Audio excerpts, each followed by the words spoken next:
A single video about a court case. $250 to produce. Over 5 million views. More than $20,000 in ad revenue. That is not a hypothetical, that is a real video, from a real channel, made by someone who never appeared on camera, never recorded their own voice, and spent less on production than most people spend on a weekend dinner. The person behind it runs 20 channels simultaneously. At one point, he was pulling in $200,000 in a single month. And here is what makes this uncomfortable: he is not some anomaly. 38% of all new monetized YouTube channels are now faceless operations. That number was 12% just 2 years ago.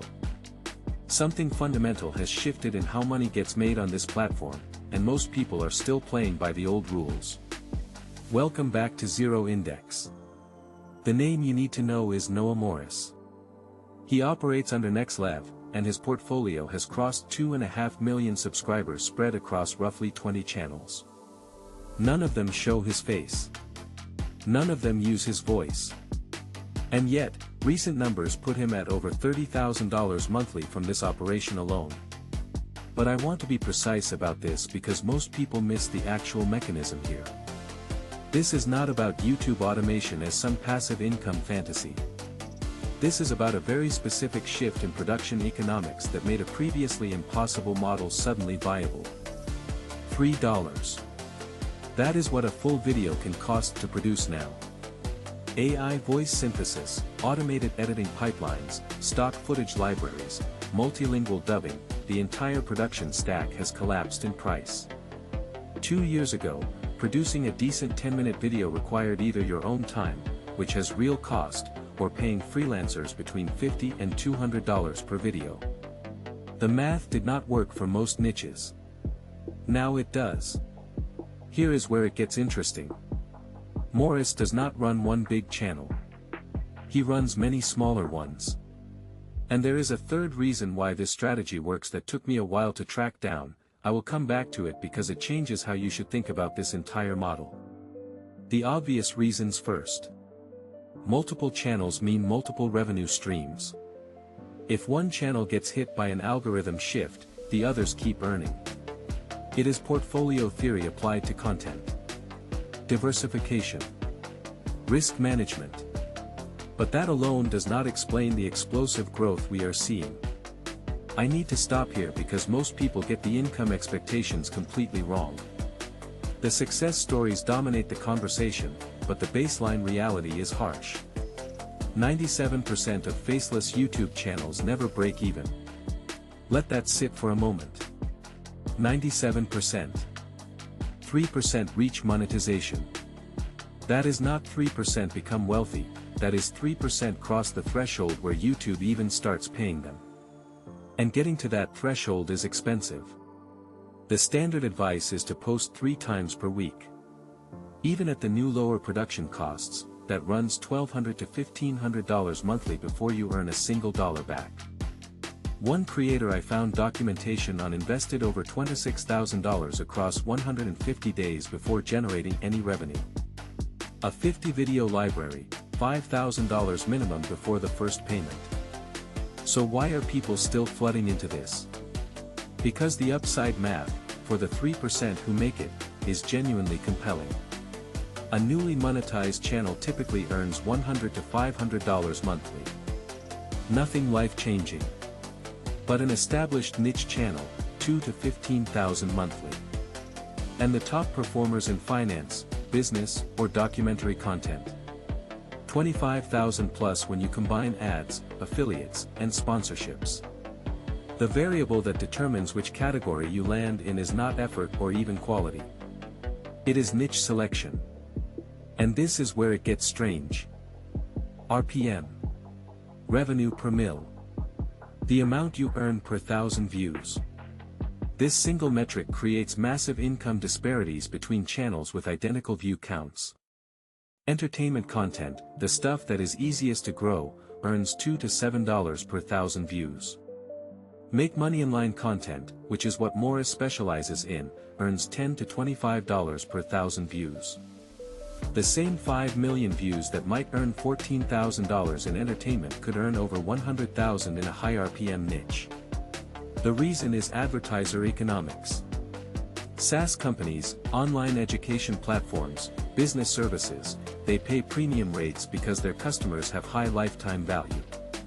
A company selling enterprise software can afford to pay $15 to reach 1,000 potential buyers.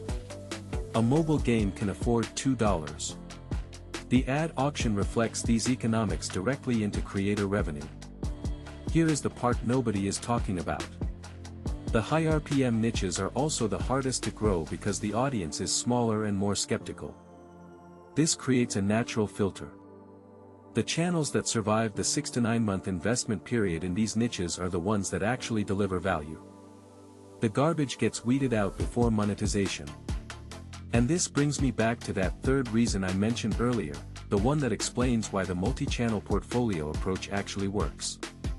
The real advantage of running multiple channels is not just risk diversification. It is data. When you operate 20 channels across different niches, you generate 20 times the feedback on what the algorithm rewards. You see patterns that single-channel operators never notice. Which thumbnail styles drive clicks in finance versus true crime? Which video lengths optimize retention in documentary versus listicle formats? Which posting times matter and which are myths?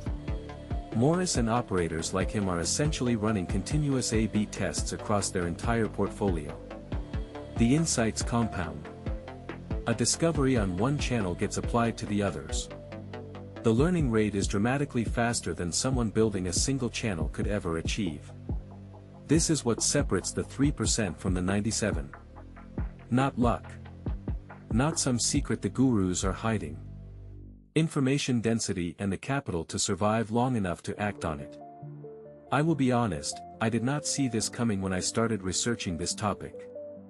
I expected the story to be about AI tools making content creation easier. That is true, but it is the surface layer.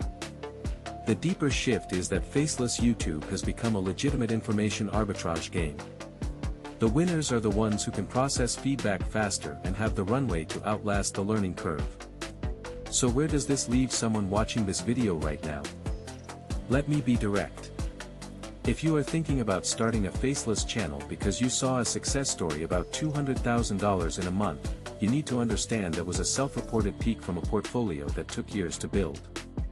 The current documented monthly revenue from Morris's operation is over $30,000, still excellent, but not the lottery ticket the headlines suggest.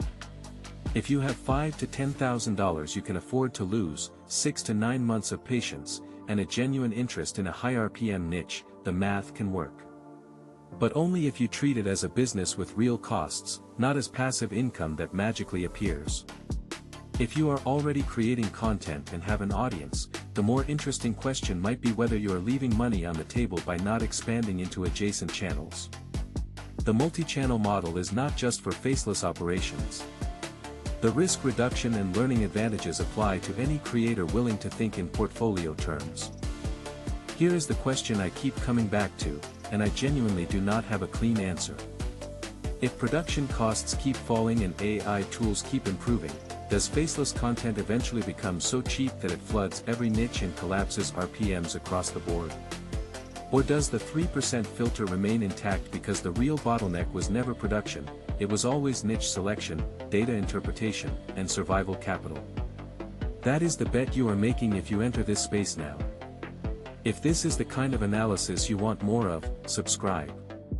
I will see you in the next one.